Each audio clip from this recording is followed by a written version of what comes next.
बाबा गुल्ली बुल्ली और शॉन से कहते हैं, देखो तुम सभी को पता है कि मेरी बाइक और जादुई डंडा किसी ने चुरा लिया है और मुझे पता नहीं क्यों ऐसा लग रहा है कि मैं उसे जानता हूँ, लेकिन वो जो भी है जल्दी पकड़ा जाएगा।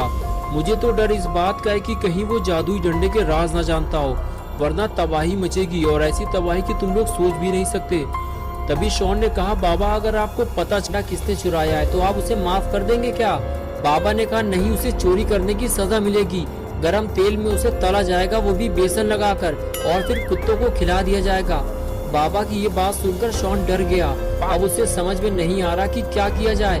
अगर बाबा को पता चल गया कि बाबा का जादुई डंडा और बाइक उसी ने चुराई है तो बाबा उसे गरम तेल में तलेंगे, वो भी बेसन लगाकर। और अगर बाबा ने उसमें लाल मिर्च और नींबू भी डाल दिया तो क्या होगा? ये सोचकर ही शॉन का दिल घबराने लगा। शॉन बोला, बाबा मेरी तबीयत ठीक नहीं है, मुझे घर जाना है। चलो गुल्ली गुल्ली घर चलते हैं, हम लोग कल आएंगे बाबा के पास। ये बात सुनते ही बाबा ने कहा, एक बात तो मैं तुम लोगों को बताना ही भूल गया। मैं अपनी बाइक और डंडे को ढूंढने के लिए जादुई मंत्र पढ़ने जा रहा हूँ। मुझे ये काम 3 दिन करना होगा और फिर 3 दिन के बाद जादुई डंडा और मेरी बाइक दोनों ही मेरे पास होगी। साथ में वो चोर भी जिसका पकोड़ा बनाया जाएगा, वो भी बेसन लगाकर। इसलिए तुम लोग कोई भी ऐसा काम मत करना जिसकी वजह से तुम लोग किसी बड़ी मुसीबत में फंस जाओ, क्योंकि मैं 3 दिनों तक तुम्हारी कोई मदद नहीं कर पाऊंगा और ना ही तुम लोग मुझे परेशान करना। अब तुम लोग घर जाओ गुल्ली बुल्ली और मुझे अपना काम शुरू करने दो। बाबा की बात सुनकर गुल्ली बुल्ली और शॉन वहाँ से जाने लगे। थोड़ा आगे आने के बाद शॉन ने कहा, अब क्या होगा गुल्ली बुल्ली?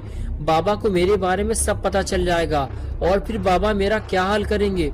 मैंने कोई चोरी नहीं की है गुल्ली, मैं तो सिर्फ तुम लोगों की जान बचाना चाहता था, इसीलिए मैंने बाबा का जादुई डंडा उठाया था।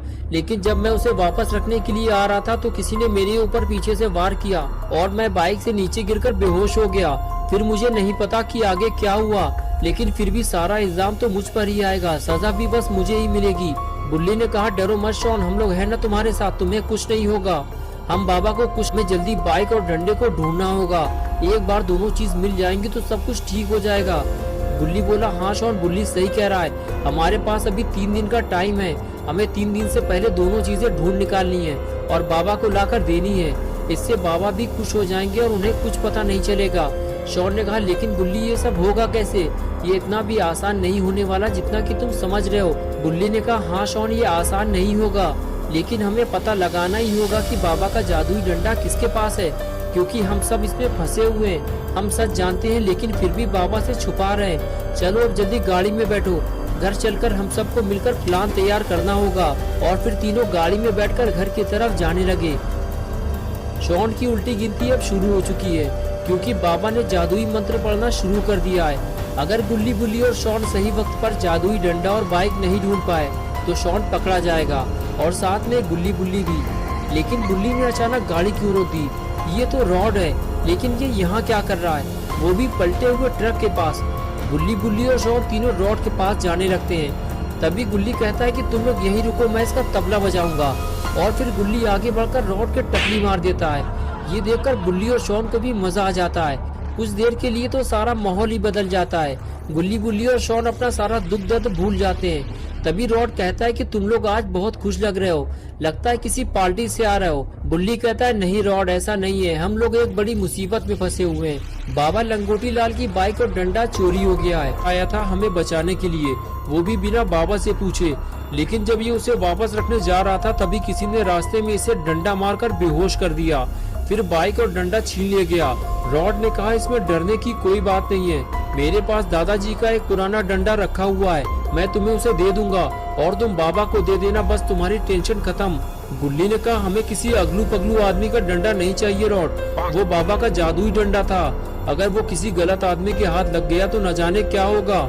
शॉन बोला, सिर्फ 3 दिन का टाइम है रॉड, बाबा ने जादुई मंत्र पढ़ना शुरू कर दिया है, ये पता लगाने के लिए कि उनकी कुटिया से डंडा और बाइक कौन चोरी करके ले गया है। 3 दिन बाद बाबा को मेरे बारे में पता चल जाएगा कि मैंने ही दोनों चीज बाबा से पूछे बिना उठाई थी। रॉड ने कहा, तुम लोग बाबा से सच क्यों नहीं बता देते हो, मुझे लगता है बाबा तुम लोगों को माफ कर देंगे। गुल्ली बोला, हाँ यही तो मैं भी इससे कह रहा था, लेकिन डर के मारे ये बताना नहीं चाहता, इसे डर है कि बाबा इसको गर्म तेल में बेसन लगाकर फ्राई कर देंगे। रॉड बोला, हो भी सकता है यार, बाबा का कोई भरोसा नहीं, जरा जरा सी बात पे मारने लगते हैं, मुझे तो बहुत डर लगता है बाबा से।